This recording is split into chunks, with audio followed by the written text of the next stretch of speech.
की तरफ जाते थे कि धर्म में कुछ चीजें रहती है। तो first thing we will discuss today that is called lichen planus. The first condition that is called lichen planus. Lichen planus के अंदर लेके a self limited recurrent inflammatory skin disease, a self limited recurrent inflammatory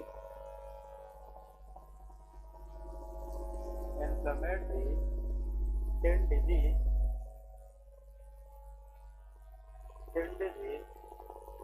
which lead to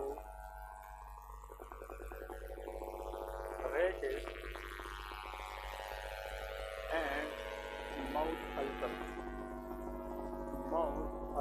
That is called lichen planus. Actually जो lichen planus है ये एक skin disease है जिसके अंदर स्किन के ऊपर रेशेस बनती है और माउथ के अंदर चाले बनती है, माउथ अल्सर बनती है। और इस अल्सर की वजह से the patient will develop mouth soreness. तो क्या होगी?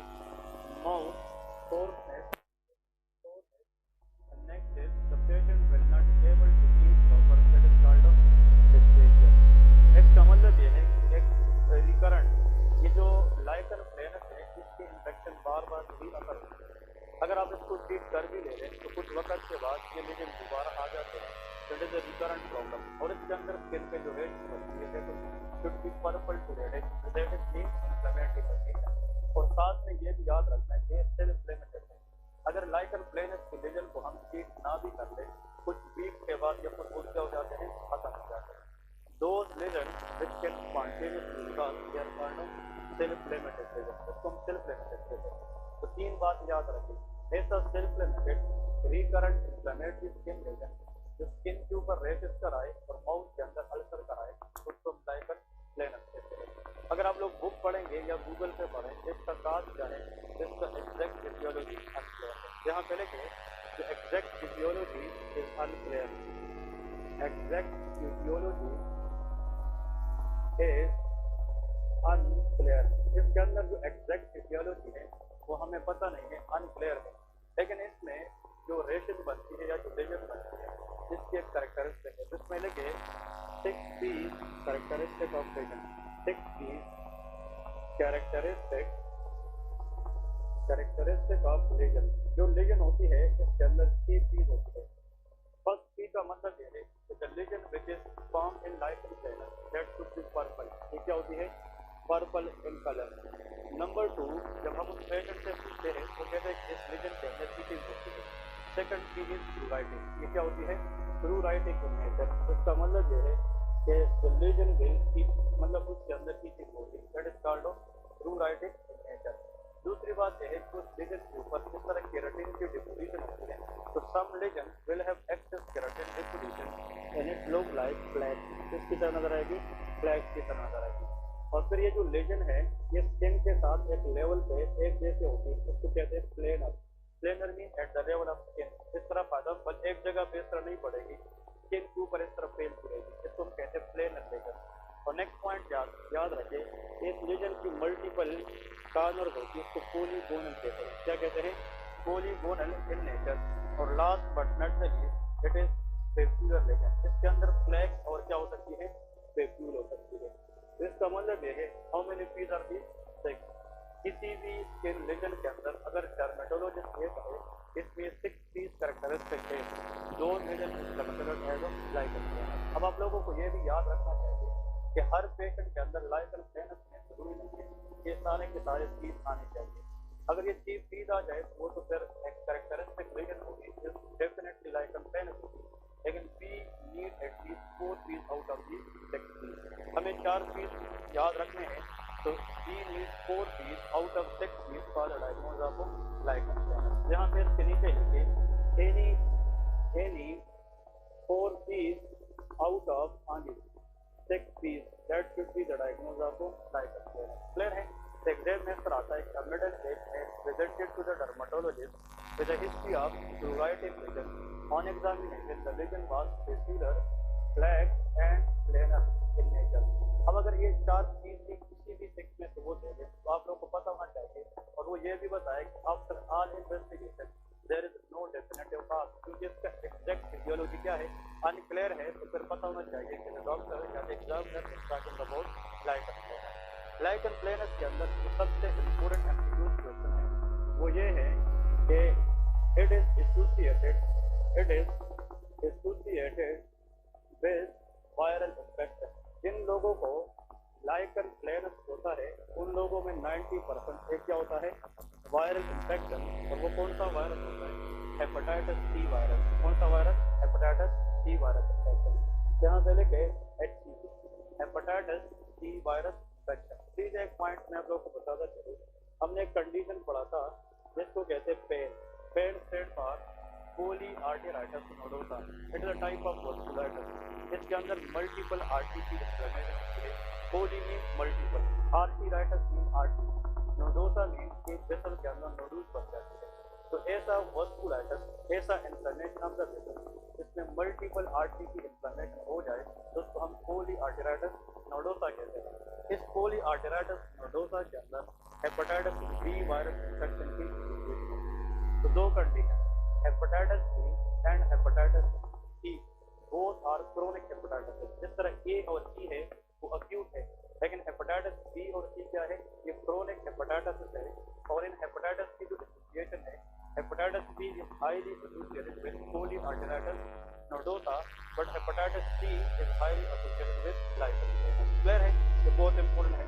नेक्स्ट देखिए इन लोगों के अंदर एक फेनोमेना होता है जिसको हम कहते हैं Koebner phenomena. That is called of Koebner phenomena. Anyone in the whole class can tell me what is Koebner phenomena.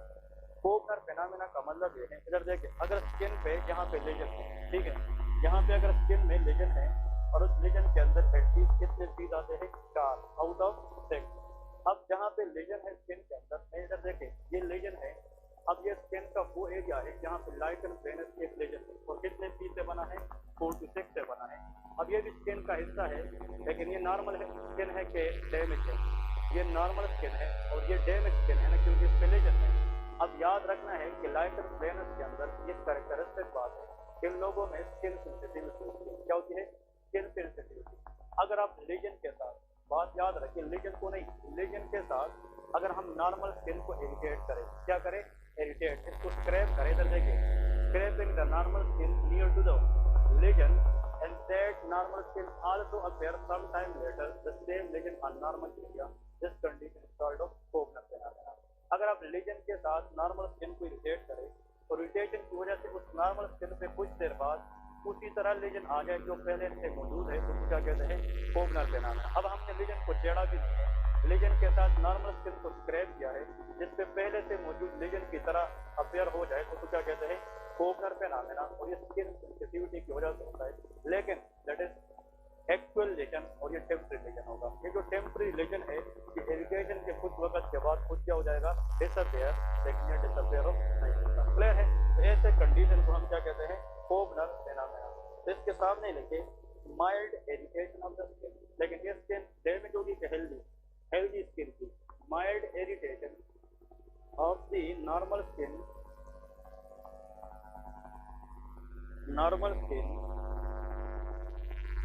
leads to appearance of actual lesion। ऐसा है कि नहीं, जो एक्चुअल लीजन है वो हेल्दी स्किन पे अपेयर हो जाएगी। ऐसे कंडीशन को हम क्या कहते हैं कोबनर फेनोमेना कहते हैं।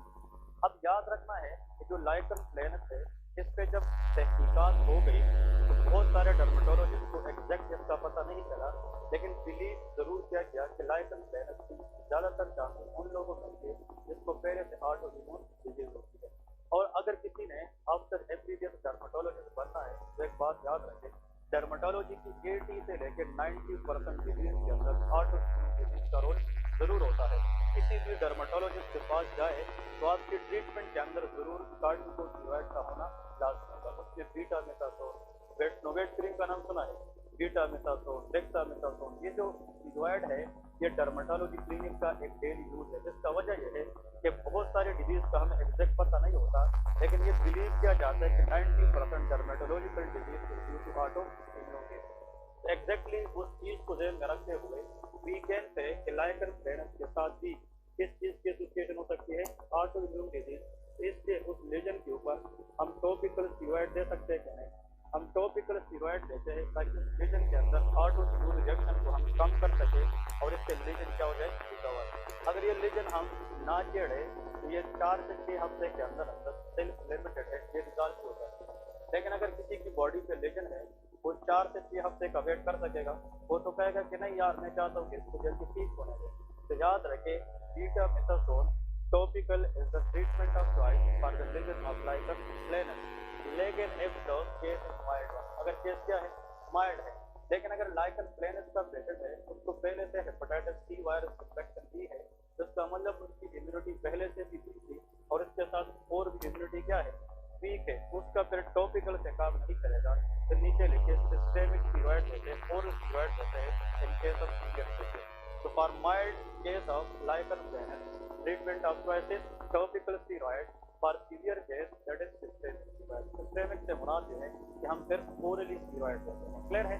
This what all about the lichen planus। अब आज तक जितने भी एग्जाम हमने दिए और उस पर जो मेन क्वेश्चन आए हैं वो कौन कौन से हैं? नंबर 1 के lichen planus की जितनी भी हिस्ट्री एग्जाम में आती है उसमें जो भी लीजन वो डिस्क्राइब करेंगे उसका स्टार्ट टी से होगा। कैसे होगा? टी।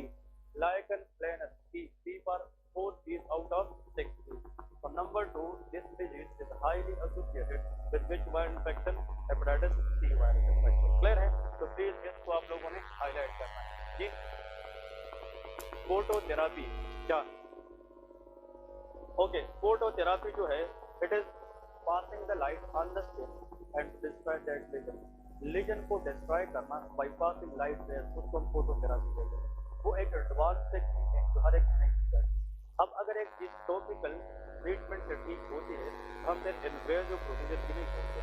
फोटोथेरापी तब करते हैं अगर इन लोगों पे स्टीरॉयड यूज करना भी फेल हो जाए तो then last but not the least option हमारे पास फोटोथेरापी।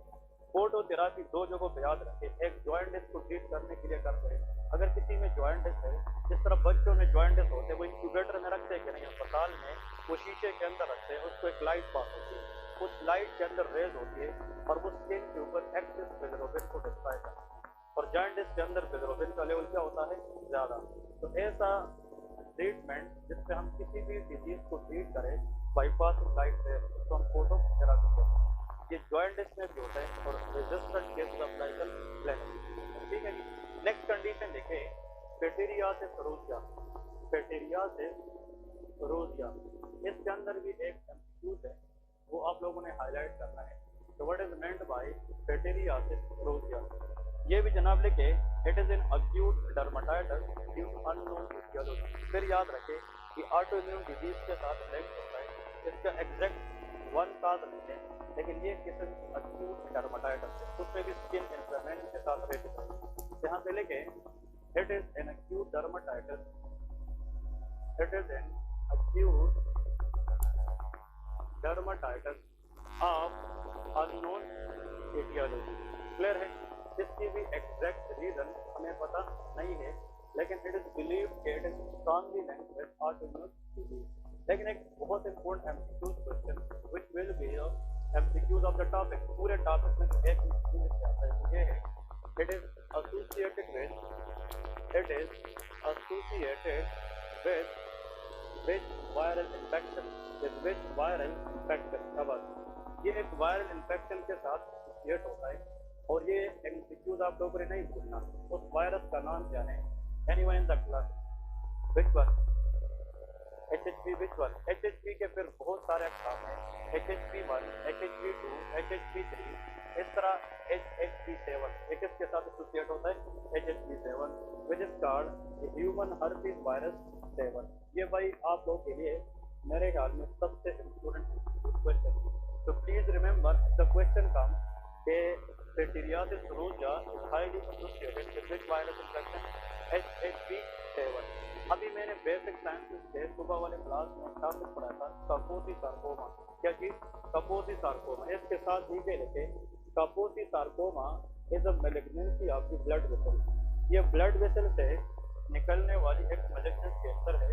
इसके साथ ही एक हर्पीज वायरस इन्फेक्शन की चांसेस होती है, वो HHV8 होता है। क्या होता है? HHV8। सुबह के क्लास में बताया था कि नहीं? तो देखिए 2 एमसीक्यू याद रखो। HHV7 virus infection highly associated with which one? Pityriasis rosea. but HHV8 virus infection is associated with Kaposi sarcoma. Clear है? Any cancer which is malignant has the ability to spread from one part to another and arises from connectivity to spread sarcoma.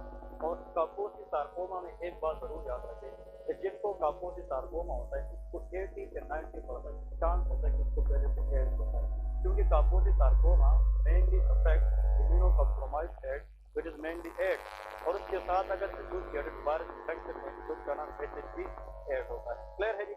अब इसके बाद next आप लोगों ने एक और point देखना है क्लिनिकल फीचर में पिटूरियासिस रोज़िया में देखें कि in this condition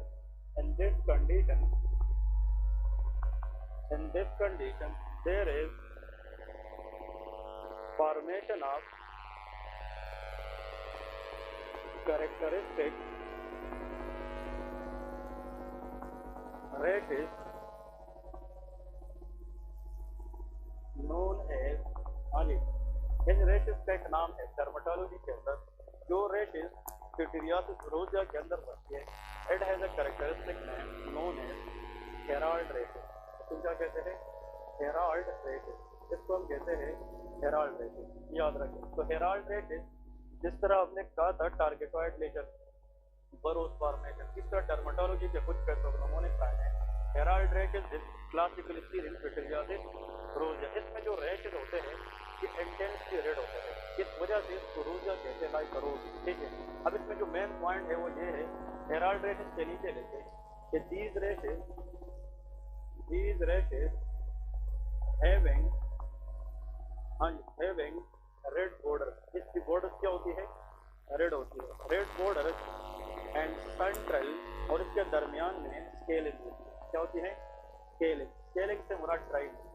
those rashes who has red border but central scaling and on touch it gives या it feel rough, जो हमें क्या फील हो जाए? रफ फील हो जाए। therefore it feel rough, therefore honey, it is also known as cigarette paper rashes। इसका दूसरा नाम क्या है? Cigarette paper. इसका मतलब ये है कि जो पिटूरियासिस रोज़िया की रेशेस है इसकी जो बॉर्डर्स होती है ये रेड होती है, इसको कहते हैं इरिथेमेटस बॉर्डर। लेकिन इसकी जो सेंट्रल पार्ट है इसमें स्केलिंग होती है। अब उस सेंट्रल पार्ट को जब हम टच करते हैं तो हमें रफ इस तरह फील होती है जिस तरह का सिगरेट का पेपर होता है। इस वजह से हेराल्ड रेशेस को पल्पेशन ऑफ रफनेस की वजह से सिगरेट पेपर रेशेस भी कहते हैं। ठीक है जी, तो please remember that is very important. और these rashes mainly, यहाँ पे देखें, these rashes mainly involve back of the trunk या back of the chest,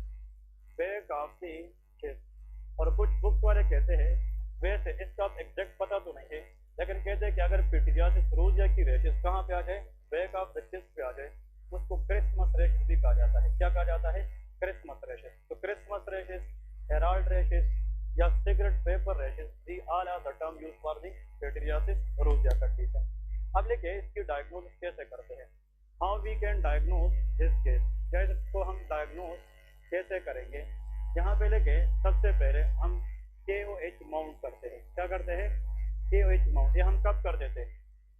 KOH is a test if we suspect fungal infection. अब याद रखें कि जो पिटूरियासिस रोज़िया है इसकी जो सेंट्रल पार्ट है वो स्केलिंग में होता है और दो scale look like fungal infection. To differentiate fungal infection उसके लिए कौन सा टेस्ट करते हैं? KOH माउंट करते हैं। यहाँ पे लेके it is done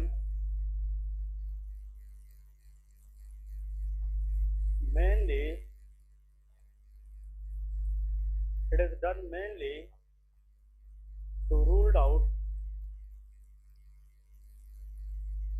fungal infection. ये हम फंगल इन्फेक्शन को रूल आउट करने के लिए करते हैं and that is known as KOH mount. अगर हम एक्चुअली देखें फंगल इन्फेक्शन हमने पढ़े थे उसमें टीनिया इन्फेक्शन, याद है कि नहीं, जिसको हम डर्मेटोफाइट इन्फेक्शन भी कहते थे। अगर वो हाथ में होता है तो टीनिया मेनम है, अगर वो हेड में होता है तो टीनिया कैपिटस है। अब यहाँ पे जो हेराल्ड रेशेस है ये usually back of the chest को इन्वॉल्व करती है, और अगर फंगल इन्फेक्शन चेस्ट एरिया में हो जाए इसको टीनिया कार्पूरस कहते हैं। तो tinea corporis exactly look like pityriasis रोजिया।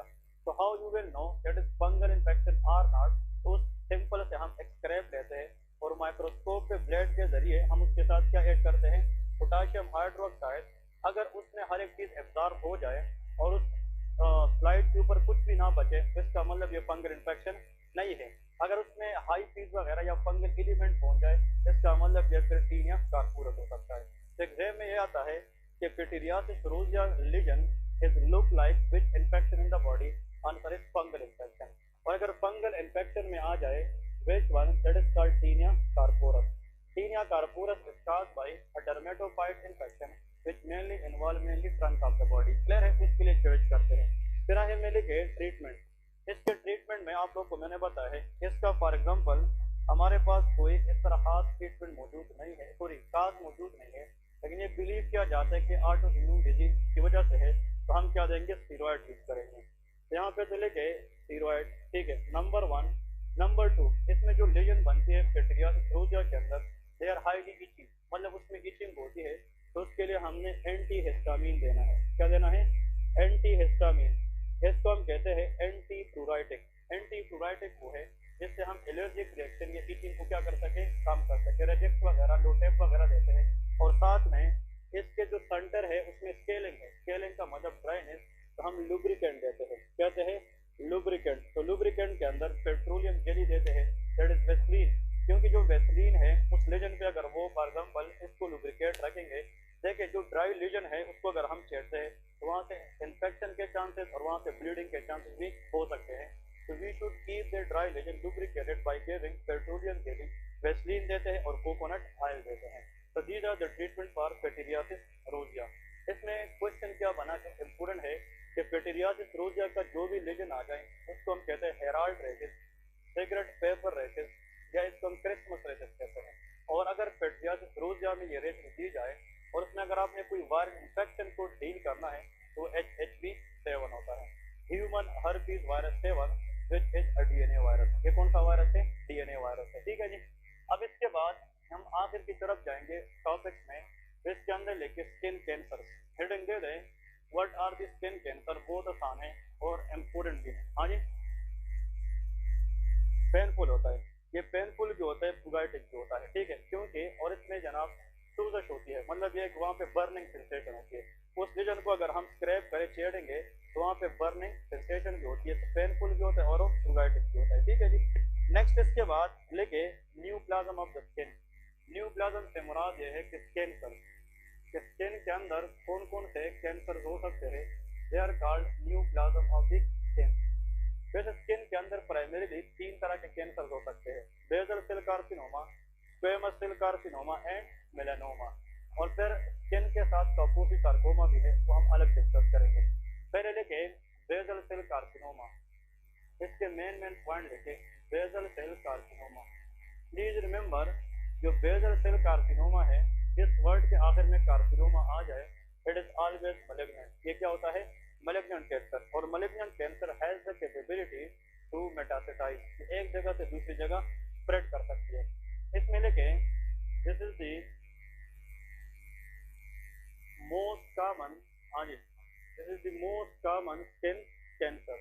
Skin cancer जितनी भी है उसके अंदर मोस्ट कॉमन अगर कैंसर है that is called of basal cell carcinoma. एक एमसीक्यूज हुए हैं, ये सबसे कॉमन कैंसर है, ठीक है, इसको एमसीक्यूज करें। नंबर 2 इसमें लेके it is a slow growing cancer. इसका मतलब ये है कि स्लो ग्रोइंग कैंसर है, ये होने पे तो बहुत कॉमन होता है लेकिन इसकी लीजन को बढ़ने में बहुत टाइम लगता है। ये क्या है? स्लो ग्रोइंग कैंसर है, इसलिए it has least chances of metastasis. इसमें लेके it is a slow growing, it is slow growing cancer, slow growing cancer and take time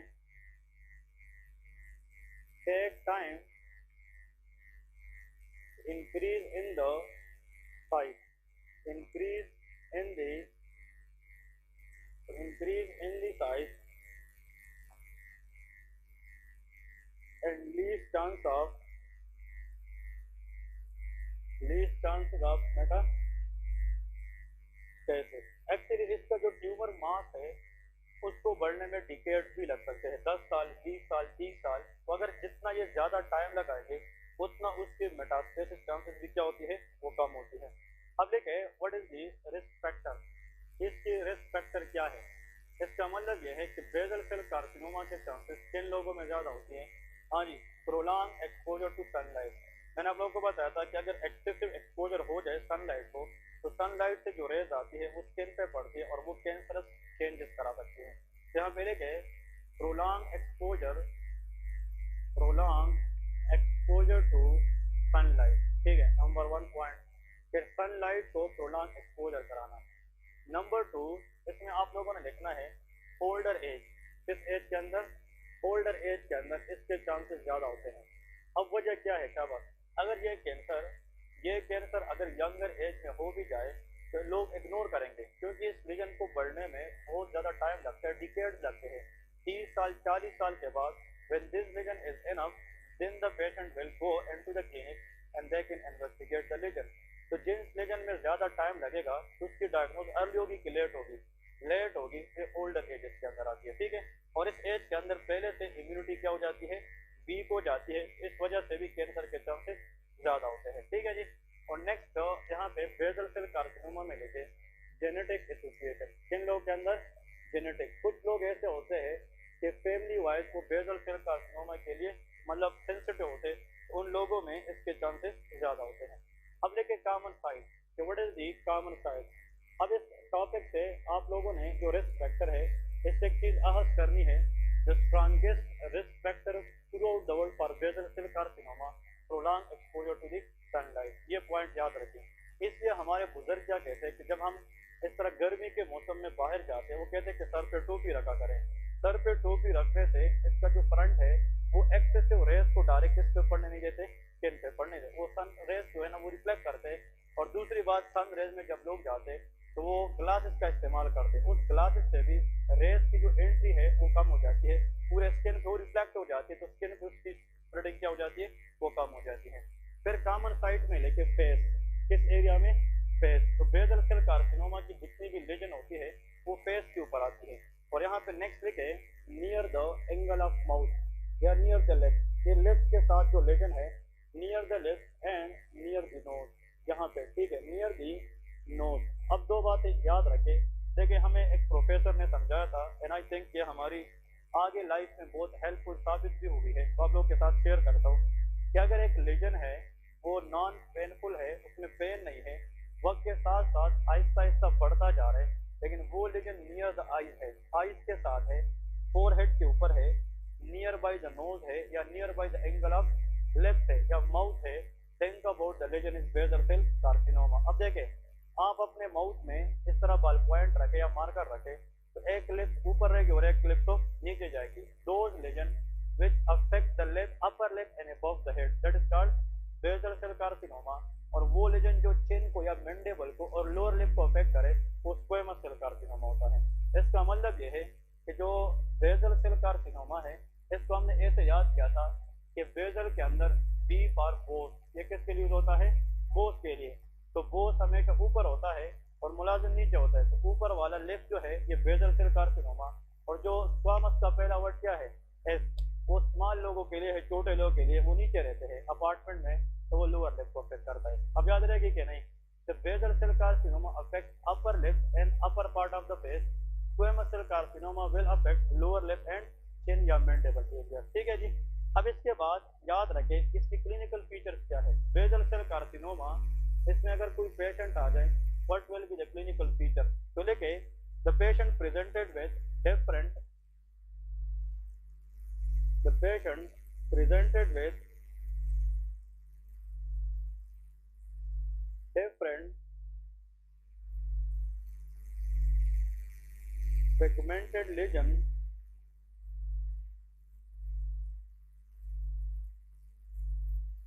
with changing the color,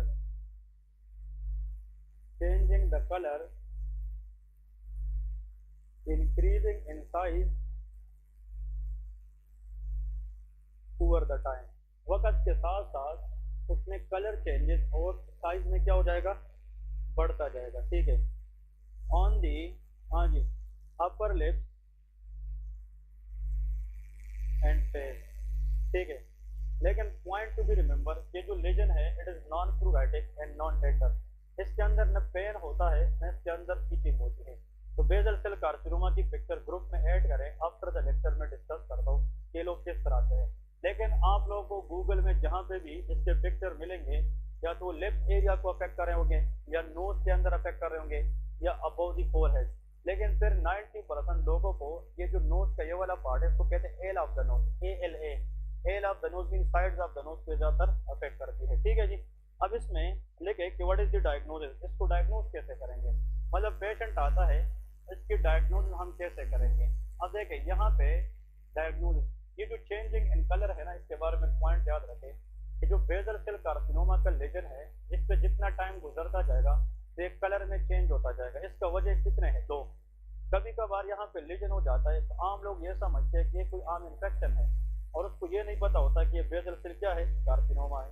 तो वो तो पहले यही सोचेगा कि एक आम इन्फेक्शन है, तो उसके लिए वो किसी क्लिनिक के साथ रुजू करता है, किसी आम शॉप पे जाता है और अपने लिए बेटनोवेट वगैरह अपने हिसाब से लेता है और उसके ऊपर लगाता है। तो असल में वो तो कैंसरस लीजन है, लेकिन वो समझता है कि इन्फेक्शन है, तो उस पर अगर वो इम्प्रॉपर स्टीरॉयड लगाती रहेगी तो उस लीजन का कलर खराब हो जाएगा कि नहीं। तो यहाँ पे चेंजिंग इन द कलर का एक रीजन ये है कि बेसल सेल कार्सिनोमा लीजन को इन्फेक्शियस लीजन समझकर इस पे इम्प्रॉपर एंटीबायोटिक लगाना, नंबर 1 पॉइंट। नंबर 2, जितना लीजन वक्त के साथ साथ बढ़ता जाएगा उसमें क्या आती रहेगी, चेंजेस। तो those lesion which take time and they expose to environmental factor, क्योंकि इसके लीजन कहाँ पे होते हैं, शाबाश, फेस पे होते हैं, और फेस पे जो लीजन है वो एनवायरमेंटल फैक्टर को क्या होते हैं, एक्सपोज होते हैं, उस पर सेकेंडरी चेंजेस जरूर आती है। ठीक है, अब डायग्नोसिस के लिए आप लोगों ने लिखना है कि हम उस लीजन से बायोप्सी लेते हैं। क्या लेते हैं, biopsy, and that is called chef biopsy. तो क्या कहते हैं, शेफ बायोप्सी, ये इसका एक नाम है। जैसे मतलब यहाँ पे जो लीजन है उसको स्क्रैप करते हैं और इससे एक पीस लेते हैं, और याद रखें उसको हम फिर देखते हैं अंडर फॉर हिस्टोपैथोलॉजी लैब लेके जाते हैं और कैंसर चेंजेस के लिए देखते हैं। यहाँ पे याद रखें इम्पोर्टेंटली कि अगर हम बायोप्सी करें तो देखें अगर लीजन है कैंसरस है लेकिन हार्ड है, क्या है, हार्ड है, those basal cell carcinoma lesion it is cancerous but very very hard, इसको कहते हैं नोडुलर बेसल सेल कार्सिनोमा। मतलब जो हार्ड लेजन है उसको क्या कहते हैं, नोडुलर बेसल सेल कार्सिनोमा। अगर बेसल सेल कार्सिनोमा लेजन है और बायोप्सी ये बताए कि इसके अंदर सिर्फ एपिडर्मिस इन्वॉल्व है, क्या इन्वॉल्व है, एपिडर्मिस, इसको सुपरफिशियल बेसल सेल कार्सिनोमा कहते हैं, that is called superficial basal cell carcinoma. और अगर हम बायोप्सी करें कैंसरस लेजन उसमें आ जाए लेकिन वहां पे ये भी बताए कि लोकल सेल की डेथ हो चुकी है, तो उसको स्क्लेरोसिंग बेसल सेल कार्सिनोमा कहते हैं। स्क्लेरोसिंग का मतलब यह है फाइब्रोसिंग, या मतलब डेथ, तो स्क्लेरोसिंग बेसल सेल कार्सिनोमा। ये वाइवा में हमसे पूछा भी गया है, ये क्वेश्चन आता है, can you tell the types of basal cell carcinoma. तो देयर आर 3 टाइप्स, कौन कौन से, nodular basal cell carcinoma, number 2 superficial basal cell carcinoma, and sclerosing basal cell carcinoma. इसमें अगर एग्जामिनर ये पूछे कि मेजॉरिटी ऑफ द टाइम जो सीनियर को मिलता है 85% वो कौन सा है, nodular basal cell carcinoma, 10% in the cases that is superficial basal cell carcinoma, but 5% that is sclerosing basal cell carcinoma. तो ये भी क्वेश्चन आता है, अब सुन ले, the most common skin cancer is basal cell carcinoma, लेकिन बेसल के अंदर most common variety is nodular basal cell carcinoma. अब लेकिन इसकी ट्रीटमेंट में हम क्या करते हैं, what is the treatment option. Initially तो हम देखें, यहाँ पे याद रखें, क्रायोथेरापी कर सकते हैं, क्या कर सकते हैं, cryotherapy which is called freezing therapy. वहाँ पे लोकल आइस या कोई फ्रीजिंग ऑब्जेक्ट रखते हैं और उस लीजन को जनाब रिड्यूस करते, श्रिंक कर देते हैं, क्या करते हैं, श्रिंक करते हैं, ताकि उस लीजन को हम क्या कर सके, श्रिंक कर सके। अगर उससे श्रिंक ना हो जाए और उसमें एक्टिव सेल है, कैंसर सेल है बायोप्सी के अंदर, तो हम फिर सर्जिकली उस लीजन को क्या करेंगे, रिमूव करेंगे, that is called surgical removal. तो सर्जिकली हम उस लीजन को रिमूव करेंगे, और याद रखें ऐसे सर्जरी को हम कहते हैं मोव सर्जरी। इसका नाम क्या है, मोव सर्जरी। ये जो मोव है इट वाज अ साइंटिस्ट, इसने सर्जरी की थी, उसमें बेसल सेल कार्सिनोमा ये स्क्वामस सेल कार्सिनोमा, दोनों की सर्जिकल रिमूवल ऑफ लीजन को क्या कहते हैं, मूव सर्जरी कहते हैं। तो this what all about the basal cell carcinoma. इसके बाद जो नेक्स्ट है that is squamous cell carcinoma. तो हेडिंग दे दे कि what is squamous cell carcinoma, और इसकी मेन दो तीन पॉइंट्स है वो आप लोगों ने, इसके बिल्कुल सेम प्रेजेंटेशन है लेकिन इसमें पॉइंट टू बी रिमेंबर के squamous cell carcinoma it is known as SCC. तो क्या कहते हैं, एससीसी। एक्चुअली जो स्क्वामस सेल कार्सिनोमा है इसमें आप लोगों ने ये याद रखना है कि देखिए it is the second most common skin cancer. It is the second most common skin cancer. Skin cancer, ठीक है। नेक्स्ट देखिए इट्स प्रोग्नोसिस, प्रोग्नोसिस का मतलब chances of survival, depend upon the diagnosing time of cancer। इसका मतलब ये है कि अगर हम स्क्वामस सेल कार्सिनोमा को early in the stage diagnose करें तो उसकी रिकवरी चांसेस क्या होगी, गुड होगी। लेकिन अगर इसको हम डायग्नोज करें लेकिन बहुत लेट डायग्नोज करें तो फिर इसकी मतलब रिकवरी चांसेस पुअर होती है। फिर नेक्स्ट यहाँ पे लिखे इट हैज द एबिलिटी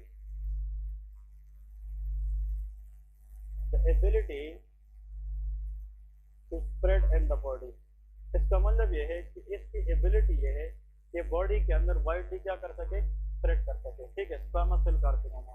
और नेक्स्ट यहाँ पे इसका मेन पॉइंट कॉमन साइट देखे, ये किस एरिया को अफेक्ट करती है, अभी मैंने बताया है कॉमन साइट इसकी अपर लिप है कि लोअर लिप, लोअर लिप्स, ठीक है, लोअर लिप्स। और नेक्स्ट देखिए चेन एंड मैंडिबल एरिया, क्योंकि चेन या मैंडिबुलर एरिया है, चेन एंड मैंडिबुलर एरिया ये इसको अफेक्ट करती है। क्लियर है ये पॉइंट। तो any lesion which is non pruritic, ये भी नॉन फ्लूराइटिक, और याद रखें this is non tender. Cancer में हमेशा पेन भी नहीं होती, ईचिंग भी नहीं होती until unless there is no secondary infection on the top of that lesion।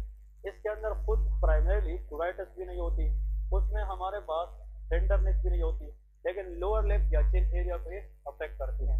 और इसका अगर मोस्ट कॉमन रिस्पेक्टेड ज्यादा अगेन एक्सपोजर टू सनलाइट है, जिसका वजह भी एक्सपोजर टू सनलाइट है, exactly like what, exactly like basal cell carcinoma. इसकी अगर डायग्नोज की बात करें तो उसको भी हम कैसे डायग्नोज करेंगे, कवर दैट इज बायोप्सी। तो diagnosis is again done by chef biopsy, इसका नाम भी क्या है, शेफ बायोप्सी। और इस लीजन को जब तक हम सर्जिकल रिमूव ना करें तब तक जरा इसकी ट्रीटमेंट पॉसिबल नहीं है। लेकिन एक पॉइंट याद रखें, अगर स्क्वामस सेल कार्सिनोमा की मेटास्टेज हो चुकी है, अगर ये बॉडी में स्प्रेड कर चुकी है, तो हम अदर एरिया में जो सेल ऑलरेडी गए हैं उसको भी तो खत्म करना है, उसके लिए कीमोथेरापी करते हैं। क्या करते हैं, chemotherapy. For metastatic cancer the best way to treat that is called chemotherapy. एक और पॉइंट, अगर एग्जाम में ये भी आ जाए कि स्क्वामस सेल कार्सिनोमा का पेशेंट है और उसमें हमने मेटास्टेसिस देखनी है, ये सेल कहाँ तक फैल चुकी है, उसके लिए बेस्ट इन्वेस्टिगेशन क्या है, सीटी स्कैन। क्या है, सीटी स्कैन। अगर यहाँ से कैंसर सेल बॉडी में गए हैं तो आप कहाँ कहाँ की बायोप्सी लेंगे, यहाँ की तो लेकर पता चलेगा कि कैंसर यहाँ से निकली है, लेकिन स्प्रेडिंग का आपको कौन बता सकता है, सीटी स्कैन बता सकता है। तो those cancer who has the ability to spread, उसके लिए investigation of choice CT scan होता है। लेकिन जहाँ से कैंसर की ओरिजिन है, जहाँ से कैंसर निकली होती है, उसके लिए बेस्ट टेस्ट क्या होता है, बायोप्सी होता है। क्लियर है। और इसमें कीमोथेरापी के साथ साथ जो सर्जरी की जाती है that is called of mauve surgery. तो क्या कहते हैं, मोव सर्जरी कहते हैं। बात समझ गए क्या नहीं? तो प्लीज रिमेंबर दिस 2 पॉइंट। अब इसमें आते हैं last but not the least that is called melanoma. इसमें 2-3 चीजें हैं वो भी नोट कर ले। Melanoma is a malignant cancer which is usually arises from the melanocyte। ये कहाँ से आता है, melanocyte। यहाँ पे लेके a malignant cancer arises from melanocyte that is known as melanoma। Clear है कि नहीं? अब यहाँ पे एक पॉइंट याद रखें, एक होता है benign कैंसर और एक क्या होता है, malignant cancer. What is benign? Localized cancer which do not has the capability to spread, वो बिनाइन होता है। अगर मेलानोसाइट से बिनाइन कैंसर निकले इसको मोल कहा जाता है। क्या कहा जाता है, मोल, MOLE। Mole is a benign cancer, ये मैंने अभी कुछ देर पहले ग्रुप में बताया था। या इसको हम कहते हैं नेवस, NAVUS, नेवस या mole, it is a benign cancer of melanocyte. लेकिन अगर मेलानोसाइट से मेलिग्नेंट कैंसर निकले तो उसको हम क्या कहते हैं, मेलानोमा कहते हैं। इसमें लिखे it is the least common cancer, it is least common skin cancer, सब में से इसका इंसिडेंस क्या है, कम है। It is least common skin cancer, जितने भी स्किन कैंसर है उन सब में जो सबसे कम पाया जाता है वो क्या है, मेलानोमा है। बट मोर डिस्ट्रक्टेबल, सब में क्या है, डिस्ट्रक्टेबल है। इसका प्रोग्नोसिस सब में पुअर है, क्योंकि इसकी मेटास्टेटिक कैपेबिलिटी सब कैंसर के अंदर क्या है, ज़्यादा है। तो यहाँ पे लिखे बट मोर डिस्ट्रक्टेबल, इसका मतलब ये है होने पे तो ये कम होता है, मतलब इसकी अकुरेंस बहुत कम है, लेकिन वन इट्स अगर इन द पेशेंट उसकी आउटकम पुअर होता है, क्योंकि this cancer has the greater capability to metastasize, ये बॉडी के अंदर स्प्रेड ज़्यादा कर सकता है, तो उसकी अर्ली डायग्नोसिस भी कम होती है, और अगर ये मेटास्टेसिस क्विकली कर सकता है तो उसकी डिस्ट्रक्टिबिलिटी चांसेस भी ज़्यादा होती है। ठीक है जी। अब जो मेलानोमा है इसकी रिस्क फैक्टर भी लिखे, तो what is the risk factor of melanoma. तो प्लीज रिमेंबर मेलानोमा की रिस्क फैक्टर याद रखिए, ये भी एक्सपोजर टू क्या है, सनलाइट है। इससे मुराद ये है कि अगर हम किसी डॉक्टर के पास जाते हैं और वो हमें किसी भी टाइप स्किन कैंसर की मोस्ट स्ट्रॉन्गेस्ट रिस्क फैक्टर पूछे, तो our answer should be exposure to sunlight, prolong exposure to sunlight या एक्सेसिव एक्सपोजर टू सनलाइट। लेकिन as far as this cancer is melanoma, और ये कहाँ से आए हैं, मेलानोसाइट। तो जब मेलानोसाइट की लेवल डिस्टर्ब हो जाए उससे कैंसर के चांसेस हो सकते हैं। उसका एक रिस्क फैक्टर फेयर स्किन है। फेयर स्किन का मतलब जिसमें मेलानोसाइट की लेवल कम होती है, दैट इज अल्बिनिज्म। ये अल्बिनिज्म के अंदर, वेटिलिगो के अंदर, इन सब के अंदर जनाब मेलानोमा के चांसेस ज़्यादा होते हैं, क्योंकि स्किन के अंदर जो मेलानोसाइट की पॉपुलेशन है वो डिस्टर्ब हो जाती है। नेक्स्ट देखिए पुअर इम्यूनिटी। पुअर इम्यूनिटी, अगर किसी की इम्यूनिटी कम है तो उसमें तो हर किस्म की कैंसर चांस होती है, और but melanoma also that is run in the family, तो हमें फैमिली हिस्ट्री भी लेनी पड़ती है। तो family history is very very important for the melanoma. अब लिखे इसमें the lesion is clinical feature, लिखे द लीजन इज शाइनी। इसका लीजन क्या होता है, शाइनी, ब्राउनिश टू, हाँ जी, ब्राउनिश टू ब्लैक, ये इसका मेन पॉइंट है। क्योंकि जो मेलानोमा है ये तो मेलानोसाइट का कैंसर है, और मेलानोसाइट क्या प्रोड्यूस करती है, हाँ जी, मेलानिन, और जितना मेलानिन की लेवल बढ़ेगी तो वहाँ पे ब्लैकिश लीजन बनती जाएगी। ये लीजन जो है ये ब्राउनिश टू ब्लैक होता है, लेकिन इस लीजन को जब हम सामने से देखते हैं दैट इज ऑलवेज शाइनी। ये क्या होता है, शाइनी होता है। अब यहाँ पे पॉइंट टू बी रिमेंबर, ये जो ब्राउनिश कलर है इसका मतलब मेलानिन अब डिपोजिशन शुरू हो गई है, लेकिन अगर ये मेलानिन बार बार डिपोजिट होती रहे it will turn to totally black. तो ब्राउनिश का मतलब अर्ली स्टेजेस, ब्लैक का मतलब लेट स्टेज होता है। ठीक है। अब यहाँ पे लेके प्रेजेंटेशन ऑफ लीजन, जो लीजन की प्रेजेंटेशन है वो किस तरह होती है, प्रेजेंटेशन ऑफ लीजन। अब हम लीजन की प्रेजेंटेशन को देखते हैं, तो याद रखना है ABCDE, ये याद रखना है, ये इसका फार्मूला है ABCDE, मतलब नर्सरी प्रेप वाला ABCDE। ए का मतलब ये है कि मेलानोमा की जो लीजन होती है, इधर देखे इसकी हॉलमार्क ये है, अगर ये एक मेलानोमा की लीजन है फेस पे, तो दूसरा ये है, तीसरा ये है, इसका देखे, इसका मतलब melanoma lesion should be multiple on the face. ये फेस के अंदर इधर हो सकती है, इधर हो सकती है, लेकिन सारे लीजन एक जैसे नजर हो शेप में नहीं होते। तो ए स्टैंड फॉर एसिमेट्रिकल, ये क्या होते हैं, एसिमेट्रिकल। एसिमेट्रिकल से मुराद ये है कि इन सब लीजन की जो शेप है वो एक जैसी नहीं होती। फिर यहाँ पे हर लीजन को जब हम देखते हैं तो उसकी जो बॉर्डर है, इधर देखे बॉर्डर, ये रेगुलर बॉर्डर नहीं होते, that is called border irregularity. इसकी लीजन की बॉर्डर क्या होती है, इर्रेगुलर। तो borders are irregular, please remember borders are irregular. Next point, melanoma की कुछ लीजन अगर राइट फेस पे है तो शायद अभी अभी बन चुकी हो, लेकिन इस फेस पे 2 साल से हो, तो एक ब्राउनिश नजर आएगी और एक हो ब्लैक। तो कलर चेंजेस, उन लीजन के अंदर हमें कलर चेंजेस दिख सकते हैं, तो यहाँ पे लेके कलर चेंजेस। नेक्स्ट है कलर चेंजेस। फिर डी स्टैंड फॉर डायमीटर, हर लीजन की फिर डर्मेटोलॉजिस्ट क्या चेक करती है, डायमीटर चेक करता है। ठीक है, for every lesion the dermatologist will check the diameter. अगर मेलानोमा लीजन की डायमीटर 6 mm से ज़्यादा आ जाए, 6 मिलीमीटर से, it mean that lesion is fully blown cancer. 6 mm से कम लीजन डायमीटर को हम प्री कैंसरस लीजन कहते हैं, लेकिन अगर 6 mm को डायमीटर में ये क्रॉस करे that should be full blown cancer lesion, फिर वो कैंसर लीजन है।